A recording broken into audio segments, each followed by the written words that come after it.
नमस्कार, मैं पंडित गणेश ठंगवाल स्वागत करता हूं आप सभी का आपके पसंदीदा YouTube चैनल ज्ञान धर्म संगम पर।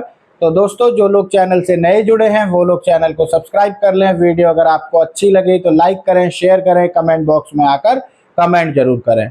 साथ ही बेल आइकन को हिट करना ना भूलें, जिससे कि मेरा प्रत्येक वीडियो आप तक पहुंचे। तो दोस्तों, कैसा हो अगर एक ऐसा दर्पण आपको मिले जो आपके चेहरे के साथ साथ में मन के विचारों को भी दर्शाए और मन के भावों को भी प्रदर्शित करे। तो आइए एक ऐसी ही दर्पण की कहानी आपको सुनाता हूँ।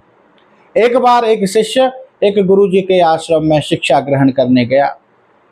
कई वर्षों के उपरांत जब शिक्षा उसकी पूर्ण हो गई और जो वार्षिक उत्सव में गुरुजी ने सभी छात्रों को, जो भी उत्तीर्ण हुए थे, कुछ न कुछ पुरस्कार दिया, तो एक शिष्य को उन्होंने, जो कि बहुत होनहार था, उस शिष्य को एक ऐसा दर्पण दिया उस जो कि चेहरे के साथ में मन के विचारों को, मन के भावों को भी प्रदर्शित करता था। इस प्रकार का उपहार पाकर, पुरस्कार पाकर छात्र बड़ा प्रसन्न हुआ और साथ ही मन में यह विचार आया कि क्यों ना गुरुजी के भी भावों को और गुरुजी के विचारों को भी मैं दर्पण में देखूं।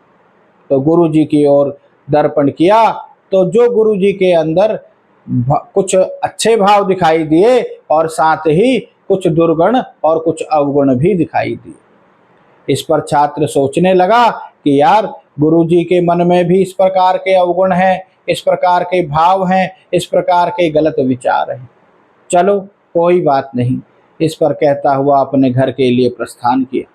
घर के लिए प्रस्थान किया तो अब उस शिष्य के हाथ में एक ऐसा यंत्र आ गया जो कि दूसरे के मन के भावों को, विचारों को प्रदर्शित करता था। अब उस शिष्य को जो भी व्यक्ति मिलता, उसको वह चेहरा, उसका चेहरा दर्पण में देखता और उसके मन विचारों को और उनके अवगुणों को, दुर्गुणों को और उनके अच्छे गुणों को वह दर्पण जो है दर्शा देता। इस प्रकार से एक वर्ष के उपरांत में वह गुरुजी के पास गया। तो गुरुजी के पास जाकर कहने लगा कि गुरुजी, आपने यह मुझे जो दर्पण दिया है, इस दर्पण में तो मैं जब भी देखता हूँ तो मुझे लोगों के अवगुणों का, दुर्गुणों का पता चल जाता है। तो मैं पिछले एक वर्ष से जितने भी लोगों से मिला, कोई भी व्यक्ति मुझे ऐसा नहीं मिला जिसके अंदर दुर्गुण ना हो, जिसके मन के विचार स्वच्छ हों, जिसके मन के विचार केवल शुद्ध हों। ऐसा कोई भी व्यक्ति नहीं मिला।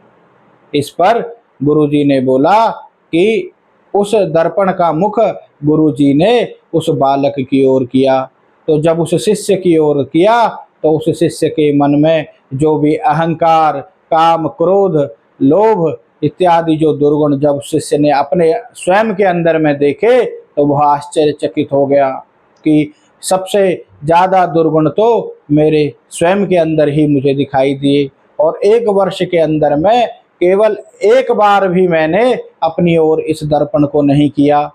तो गुरुजी कहने लगे कि शिष्य से कि मैंने यह दर्पण तुम्हें दूसरों के अवगुणों को, दूसरे के दुर्गुणों को देखने के लिए नहीं दिया है।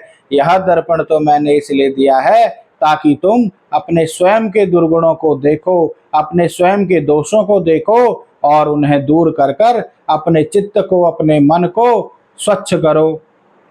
इस पर जो है शिष्य बड़ा ही दुखी हुआ और गुरुजी के चरणों में गिर पड़ा और कहने लगा कि गुरुजी, मैं ही सबसे गलत विचारों वाला व्यक्ति हूँ। आज मुझे इस दर्पण ने यह दिखाया है।